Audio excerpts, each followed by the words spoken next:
आपने कभी सोचा है आपकी मेहनत से उगाई गई बैगन की फसल अंदर ही अंदर क्यों सड़ रही है? आपके बैगन में कौन है वो छुपा हुआ कीट जो आपकी बैगन की फसल को अंदर से पूरी तरह से खोखला कर रहा है? आप हर साल मेहनत करके खेती करते हैं, बैगन की फसल उगाते हैं, पर आपको उतनी उपज नहीं मिल पाती है जितनी आप उम्मीद करते हैं। कहीं ऐसा तो नहीं आपके बैगन की फसल में कोई चोर छिप के बैठा हुआ हो और आपको पता ना हो? जी हाँ किसान भाइयों, मैं बात कर रही हूँ फल और तना छेदक कीट की। नमस्कार किसान भाइयों, आपका स्वागत है। आज की इस वीडियो में हम बात करने वाले हैं तना और फल छेदक कीट के बारे में। इनके लक्षण क्या होते हैं, इनकी लाइफ साइकिल क्या होती है और इनको हम कैसे कंट्रोल कर सकते हैं। तो बिना देरी किए हुए हम वीडियो को शुरू करते हैं। सबसे पहले हम बात करेंगे तना छेदक कीट के बारे में।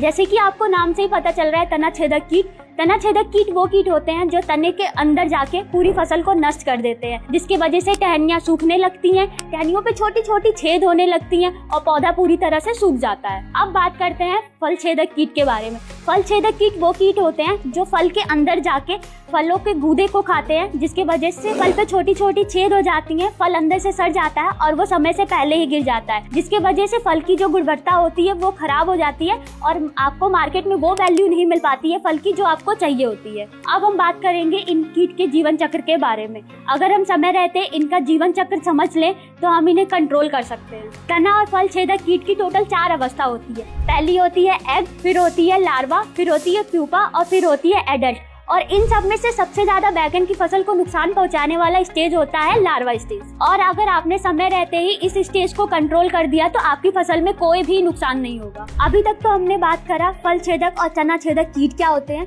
उनके लक्षण क्या होता है, उनका जीवन चक्र क्या होता है। अब हम बात करेंगे कि इनको कंट्रोल कैसे करना है। किसान भाइयों, इसे कंट्रोल करने के लिए आपको कुछ खास बातों का ध्यान रखना होगा। पहली बात ये कि अगर आपके खेत में तना छेदक और फल छेदक का प्रकोप है तो आपको प्रभावित पौधों को खेत के बाहर कर देना है। दूसरी बात आपको ये ध्यान रखना है, फल तथा तना छेदक कीट को नियंत्रण करने के लिए आपको अपने खेत में 6 से 7 इंसेक्ट ट्रैप लगाने होंगे। पर ध्यान रहे, ये जो इंसेक्ट ट्रैप ल्यूसिनोड्स ऑब्रोनिल्स का ही होना चाहिए। तीसरी बात आपको ये ध्यान में रखनी है कि आपके बैगन की फसल में किसी भी प्रकार का खरपतवार नहीं होना चाहिए। और चौथी बात आपको ये ध्यान में रखनी है कि अगर आपने अभी बैगन की फसल लगाई है तो अगले सीजन में आप सोलेनेसी फैमिली की फसल ना लगाएं और किसी और फैमिली की फसल लगाएं। अब बात करते हैं बैगन की फसल में तना और फल छेदक कीट को कंट्रोल करने के टॉप 5 इंसेक्टिसाइड के बारे में। पहला है इमा-5, इसमें है इमामेक्टिन बेंजोएट। ये बैगन की फसल में शुरुआती अवस्था में लगने वाले कीट, तना छेदक, फल छेदक, पत्ती खाने वाले जितने भी प्रकार की इल्लियां आती है उनको कंट्रोल करने के लिए इसका प्रयोग किया जाता है।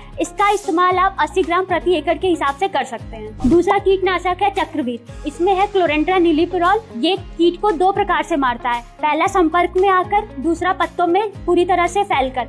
ये कीटनाशक जब कीट के अंदर जाता है तो कीट की मांसपेशियां कमजोर हो जाती हैं, जिसकी वजह से कीट खाना नहीं खा पाते हैं, अच्छे से चल नहीं पाते हैं, जिसकी वजह से ये मर जाते हैं। इसका इस्तेमाल आप 60 से 80 प्रति एकड़ के हिसाब से कर सकते हैं। अब बात करेंगे अगले कीटनाशक के बारे में। अगला कीटनाशक है फ्लूवेन। फ्लूवेन में है फ्लुवेंडामाइड। ये कीटनाशक खास तौर पे तना छेदक और फल छेदक कीट को खत्म करने के लिए बनाई गई है। फ्लुवेंडामाइड का टेक्निकल बहुत हैवी होता है। अगर आप अपने फसल में 2-3 स्प्रे कर चुके हैं फिर भी आपको तना छेदक फल छेदक कीट से राहत नहीं मिल रही है तो आप इस टेक्निकल का इस्तेमाल करें। इसका इस्तेमाल आप 60 से 80 ml प्रति एकड़ के हिसाब से कर सकते हैं। किसान भाइयों, चौथे नंबर पे हमने रखा है एक जैविक कीटनाशक जिसका नाम है फिनिशिट। अभी तक आपने जो भी कीटनाशक इस्तेमाल किया होगा वो एक रासायनिक कीटनाशक होगा, जिसकी वजह से जो कीट होंगे वो रेजिस्टेंट हो गए होंगे। उस रेजिस्टेंट साइकिल को तोड़ने के लिए इस बार आप इस्तेमाल करें एक जैविक कीटनाशक जिसका प्रभाव आपकी फसल पे लंबे समय तक रहेगा। इसका इस्तेमाल आप 100 ml प्रति एकड़ के हिसाब से कर सकते हैं। अगला कीटनाशक है आकर्मक प्लस। ये एक रासायनिक कीटनाशक है और इसमें 2 टेक्निकल है, पहला नोबिलुरॉन, दूसरा है इंडोक्साकाप। ये कीटनाशक कीट के नर्वस सिस्टम को पैरालाइज कर देता है, जिसकी वजह से जो कीट होते हैं वो चल नहीं पाते हैं, कुछ खा नहीं पाते हैं, जिसकी वजह से वो मर जाते हैं। इसका इस्तेमाल आप 300 से 400 मिलीलीटर प्रति एकड़ के हिसाब से कर सकते हैं। किसान भाइयों, तो ये थे टॉप 5 कीटनाशक जो आपके बैगन की फसल में तना और फल छेदक कीट को पूरी तरह से कंट्रोल करेंगे। वीडियो अच्छी लगी हो तो वीडियो को लाइक करें और आपकी एरिया में बैगन से संबंधित कोई भी समस्या आ रही है तो कमेंट बॉक्स में कमेंट करें।